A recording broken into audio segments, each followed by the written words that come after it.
Welcome, Kay. Welcome Hello. to the World Youth Foundation's conference on youth and ocean.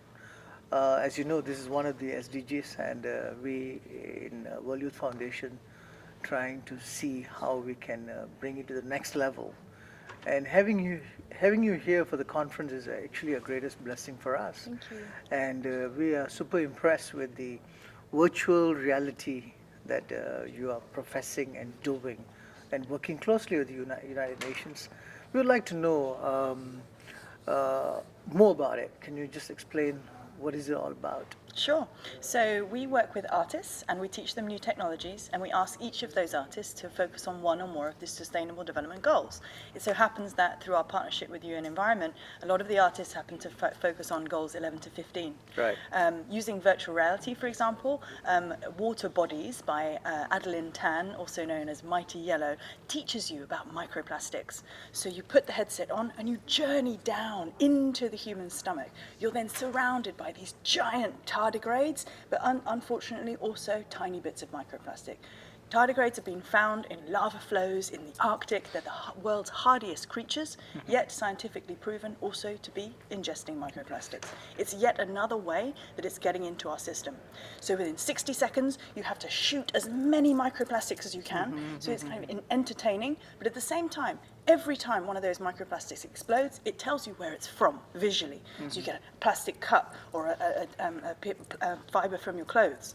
And at the end, you have a scoreboard. So it really, really teaches you about where all these things are coming from. And so we found actually by studying the people as they answer, before you did the experience, how much did you know? People rate it about 5 out of 10 that they knew about microplastics. After the experience, they're recording 9 out of 10. Oh, so excellent. we're already measuring the actual impact as well of these virtual reality experiences. Another example is augmented reality. So we worked on World Environment Day, where we enable people to have a face mask on, but using the Facebook camera. So it was a companion experience for the mask challenge, that people could just go and take a mask that they had and put it on social media as a picture.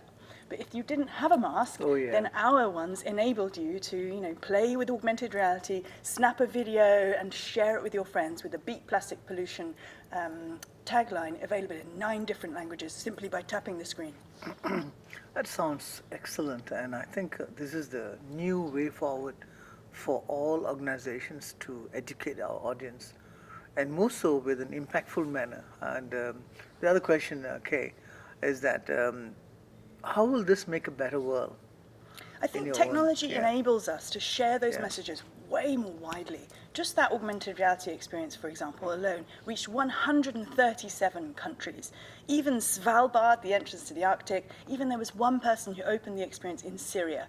If we can just get these messages out there, what can you do as a consumer to change your behavior to, for example, beat air pollution, then that message is potentially going to get from that one person out to maybe 10 people in their community.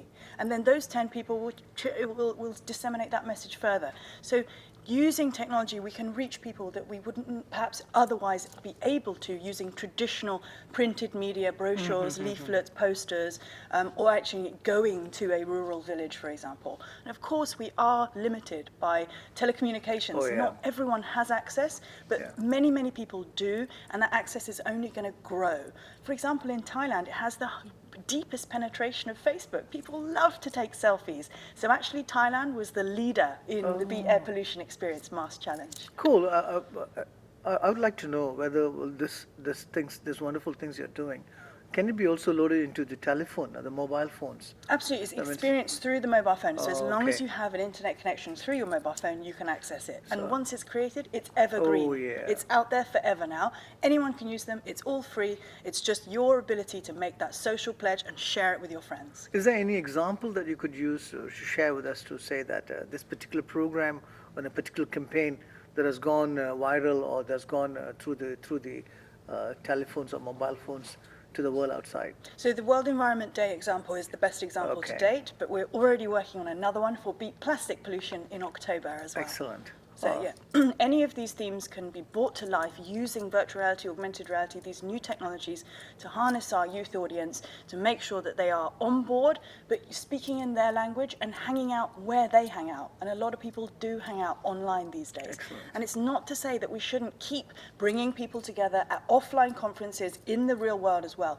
All of the technology is just an enabler and enhancer on top of existing initiatives. Is there any NGOs that could contact you directly to work with them on any projects they would want to do so? Absolutely. We are partnered officially with UN Environment. We're the only creative technology studio in APAC to be so. So we would love to work with more NGOs in the same fashion. Thank you, Kay. Thank you so much. I think it's a real blessing for everyone out there to be in touch with a person like Kay, so that we can make communications even more effective and impactful. Thank you.